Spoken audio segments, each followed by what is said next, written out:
जय माँ काली मित्रों, आपका मेरे चैनल माँ काली माँ दुर्गा शक्ति संवाद में स्वागत है। मित्रों, अगर आप मेरे चैनल पर नए हैं तो मेरे चैनल को सब्सक्राइब कीजिए, लाइक कीजिए, शेयर कीजिए, साथ ही नोटिफिकेशन बेल को भी प्रेस कीजिए जिससे मेरी आने वाली वीडियोस का नोटिफिकेशन आपको तुरंत मिल जाए। मित्रों, आज का जो विषय है वो विषय ये है कि क्या सवारी वाले व्यक्तियों को ब्रह्मचर्य का पालन करना चाहिए, या जो साधक व्यक्ति होती हैं क्या उनको ब्रह्मचर्य का पालन करना चाहिए। क्योंकि इस बात को लेके बहुत लोगों के मन में दुविधा होती है। जो गृहस्थ व्यक्ति हैं, पुरुष हैं या स्त्री हैं, और जिनके ऊपर माँ काली की या किसी भी देवी देवता की सवारी आती है, तो ऐसी परिस्थिति में जब नियमों के पालन की बात आती है तो उसमें एक नियम का ये भी पालन होता है कि आपको ब्रह्मचर्य का पालन करना है, यानी अपनी को शुद्ध रखना है, अपनी आत्मा को शुद्ध रखना है, अपने शरीर को शुद्ध रखना है और स्वच्छता रखनी है पूर्णतः। तो ऐसी परिस्थिति में अब ये भी बात आती है कि जिन पर सवारियाँ आती हैं या जो साधक व्यक्ति हैं उनको क्या करना चाहिए, क्या उनको ब्रह्मचर्य का पालन करना चाहिए। जो विवाहित पुरुष हैं, स्त्रियां हैं, ऐसी परिस्थिति में उनके क्या नियम होते हैं। देखिए, पहली बात तो ये, जिन लोगों को सवारियाँ आती हैं या जो साधक हैं, यानी जो देखिए साधना एक ऐसी चीज़ होती है जो आप लगातार तो नहीं करते। साधना का एक निश्चित समय होता है, 11 दिन की, 21 दिन की, 41 दिन की, 1.25 वर्ष की भी साधना होती है। तो ऐसी परिस्थिति में जो साधना काल होता है, सबसे पहले हम साधकों की बात करते हैं। तो जो साधना काल होता है, जैसा कि आपने 11 दिन की साधना उठाई है या 21 दिन की, 41 दिन की, तो जो 41 दिन का या 21 दिन का आपका जो काल होता है, उस काल में आपको ब्रह्मचर्य का पालन करना होता है। साधना के जो नियम होते हैं उन सभी नियमों का पालन आपको करना होता है। साधना के जो नियम होते हैं, जिसमें ये भी नियम होता है कि आपको शुद्ध भोजन करना है, और शुद्ध भोजन के लिए साधक अपने स्वयं के हाथों से भी भोजन बना करके खाते हैं।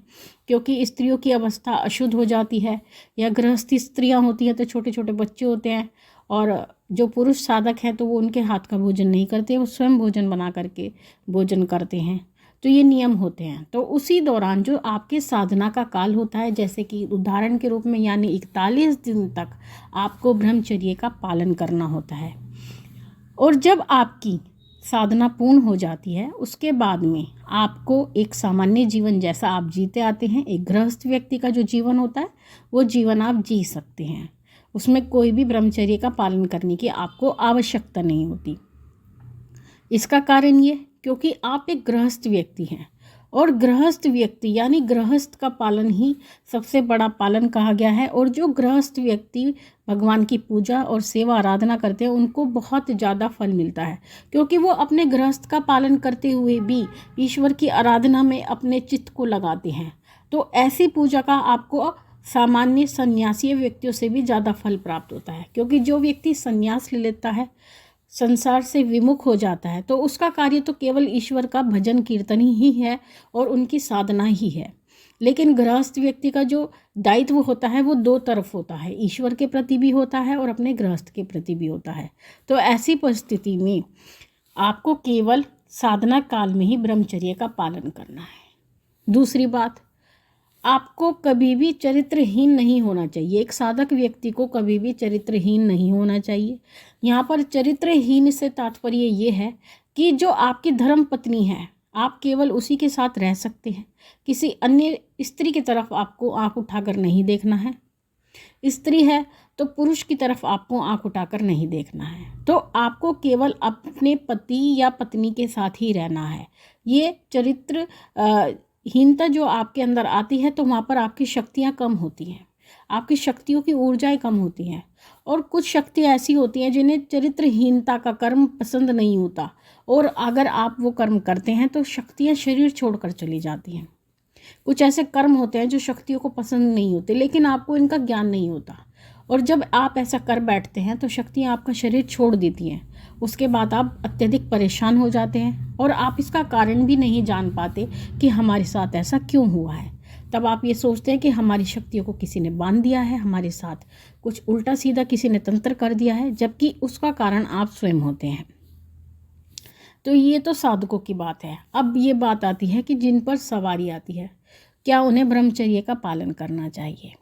देखिए, जो भी स्त्री है, जो भी पुरुष है, ब्रह्मचर्य का पालन अगर वो कोई साधना उठाते हैं तो उस दौरान वो कर सकते हैं, करना ही चाहिए, क्योंकि साधना के नियमों के अंतर्गत ब्रह्मचर्य का पालन एक महत्वपूर्ण नियम माना जाता है। तो उस समय पर आप ब्रह्मचर्य का पालन कीजिए।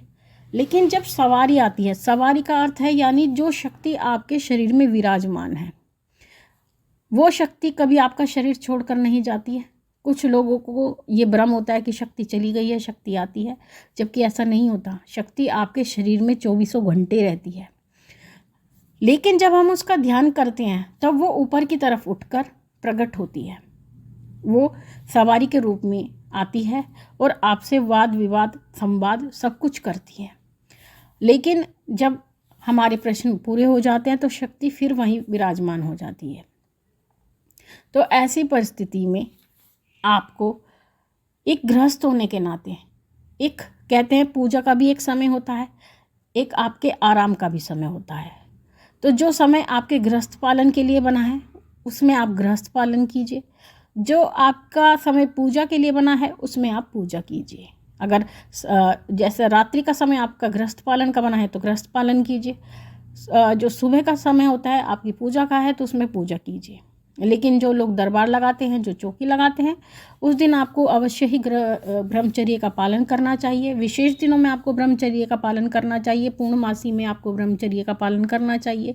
जो माँ के विशेष दिन जैसे मंगल और शनिवार जिन पर माँ काली की सवारी आती है उसमें आपको ब्रह्मचर्य का पालन करना चाहिए। विशेष दिनों में, बड़े बड़े उत्सवों में, बड़े बड़े त्योहारों में आपको ब्रह्मचर्य का पालन करना चाहिए। और जिस दिन गद्दी लगती है उस दिन आपको ब्रह्मचर्य का पालन करना चाहिए। जिस दिन आप व्रत रखते हैं उस दिन आपको ब्रह्मचर्य का पालन करना चाहिए। लेकिन आपको एक बात हमेशा ध्यान रखनी है, अगर आप गृहस्थ हैं और चौकी दरबार लगाते हैं या चौकी दरबार नहीं भी लगाते हैं, केवल आपको सवारी आती है, तो आपको एक कभी बात भूलनी नहीं चाहिए कि महामाई जानती है इस बात को कि आप गृहस्थ हैं। और जो गृहस्थ व्यक्ति है तो गृहस्थ व्यक्ति गृहस्थ का पालन तो अवश्य करेगा, क्योंकि उसको पति है या पत्नी है, दोनों ही चीज़ है। और अगर वो गृहस्थ जीवन का पालन नहीं करेगा तो उसका घर भी खराब हो सकता है। ऐसी परिस्थिति में महामाई आपकी हर बात को जानती है। अगर आपके मन में कोई विचार भी आता है तो वो उस विचार को भी जानती है। कहते हैं अगर पाप कुएं में भी घुस के किया जाए तो वो भी उजागर हो जाता है। और महामाई तो सर्वज्ञ है, अर्थात सब कुछ जानने वाली है। तो आपके मन की बात को तो वो छुपी रख ही नहीं सकते, माँ से तो आप पर्दा कर ही नहीं सकते।